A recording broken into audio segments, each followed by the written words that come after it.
Here's a sad sight to see. As you can see, it's kind of leaning. It's supposed to be like that, but it's not. I think there are some screws that are missing. And speaking of screws that are missing, there's a chunk taken out of the plastic there. You know, this is not exactly right. And I'll tell you why it's not right. Ooh, that's hot. I'll tell you why it's not right. There's a screw in the back that is missing. And knowing my luck, I don't have a replacement for it. But this is that Everyday Essentials fan that we'd gotten, I think it was 2 years ago. And listen to this. I wonder if you'll be able to hear it. Yes. Listen to all those noises that it's making. Okay. We're going to tear into it and see if we can figure out what's wrong.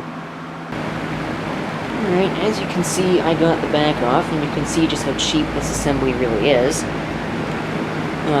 Don't touch any of this stuff, especially while the fan is plugged in, because that could be pretty dangerous.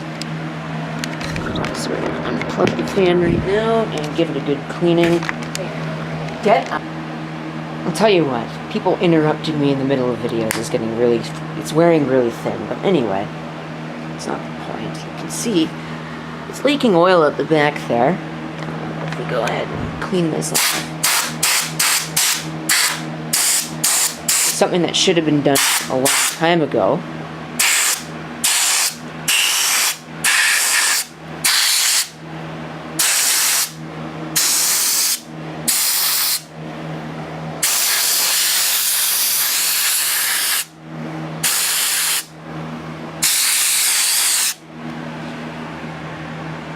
Should run a little bit different now, or it won't be nearly as dusty as it was.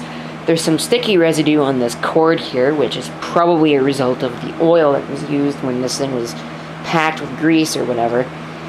You could probably undo all of this and re-grease all this stuff, but it's not like that will be really worth anything. You can see we've got it looks like a 3 microfarad capacitor. Focus. Here we go. 250 volt, which is interesting considering it's only ever going to really see 120, at least here in Canada, or in the United States. In the North Americas, you're only really going to see 120 volts. But anyway, let me see if I can put this back in. I found out that it was missing 2 screws, and I was able to find one of them. I'm going to have to get a replacement for that second one somewhere else.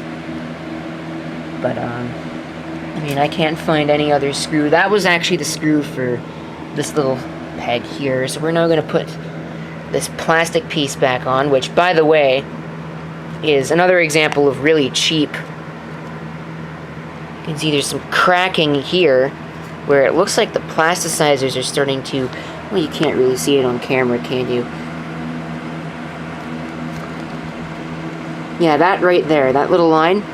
It looks like the plasticizers are leaching out of this already. It's only 2 years old.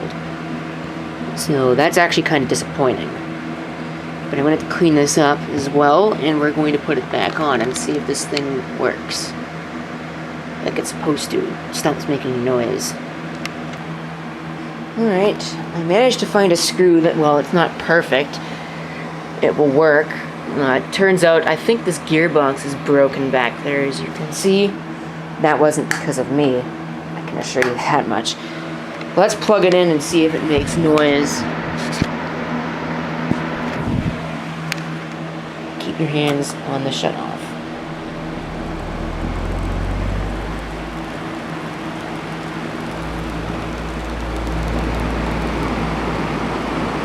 Okay, it is definitely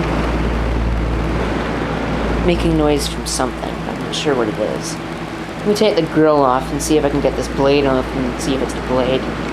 I think it's the blade, because I think the blade's off balance, but let's see. Well, folks, I think it's the motor. I have no idea where it's coming from. I'm going to loosen that screw at the back and see if it goes away, but I doubt it will.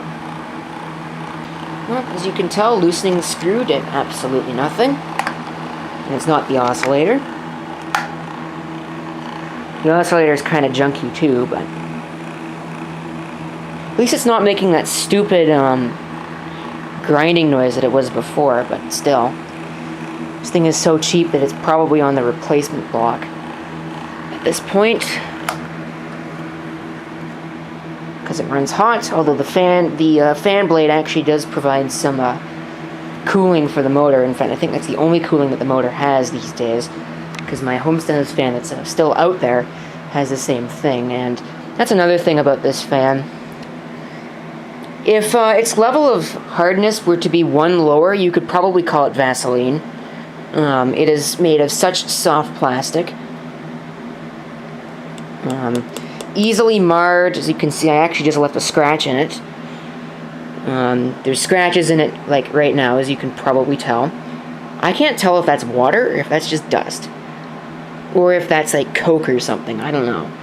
But I'm going to clean off the blades with Windex and a rag, and we'll see how well it comes out, if well at all. Look at how dirty that is. Yuck. That's all dust, at least as far as I can tell. Get that blade out of the way, and we will dust it off. It's not even working. Looks like I'm going to have to give it the Windex treatment. Now that is what I call much better. It's not perfect, but it probably never will be. This certainly made quite a bit of a recovery. As you can see, there's still a little bit of dust left on the back, but that's not a big deal. There's some paint missing there. I don't know why that happened, but again, this is a very, very cheap fan, so that could probably be why. Let me put this all back together and see how well it runs. Moment of truth, folks. Let's see what it sounds like.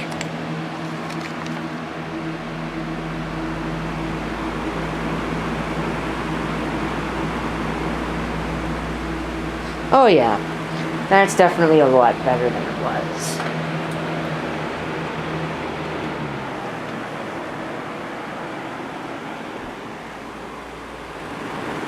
Is it perfect?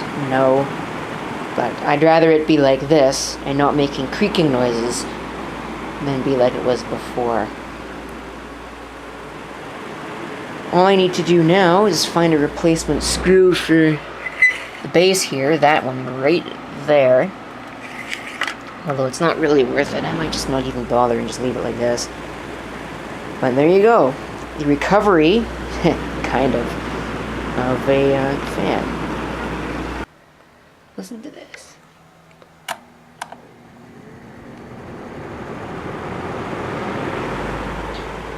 That's a pretty impressive startup sound for a modern fan. I'm not sure if you can hear it or not, though. Unfortunately, as you can see, it's still doing its rendition of the Leaning Tower of Pisa, but it's definitely better than it was. It's supposed to be like this, but it's not. It falls right back over. But at least it's not making any creaking noises anymore.